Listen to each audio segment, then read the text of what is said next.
कालिया, इज्जत से हम I तो यही am पूछ रहे सूरज। हम तो यही पूछ रहे थे कि तेरा क्या होगा। क्या होगा? अरे ओ सांबा, कितने आदमी थे जरा बता मुझे। सरदार 4। साला फिल्म में तो 2 दिखाया है। क्यों पूछ रहा है गधे के बच्चे? बस। और भाई कहाँ चले? कहाँ चले? मैं तो अंधा हूँ। भाई टाइम क्या हो रहा है? मैं बोल रहा हूँ ना, मैं अंधा हूँ तो टाइम कैसे बताऊँ? भाई ये पर्स किसका है? हमारा है। अरे साहब अंधे से मजाक से करते हो?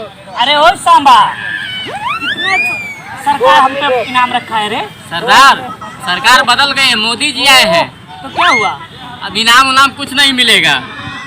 तो सब डकैती छोड़ो, अब यूट्यूब पे वीडियो बनाएंगे, चलो। अरे भैया टाइम बताइएगा। खराब चल रहा है। खराब जब चलेगा जब हम ऑफिस नहीं पहुंचेंगे तब। अरे भैया घड़ी खराब है, ऊपर से माथा खराब कर रहे हो। सॉरी गलती हो गई आपसे।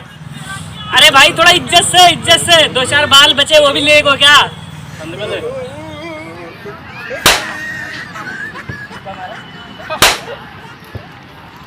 भाई तूने उसे क्यों मारा?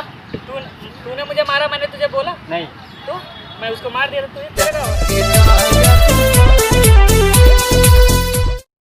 अरे ओ कालिया, और आगे बोलो, तेरा क्या होगा ये तो बोलो। तेरा नहीं बोला। पहले तुम मार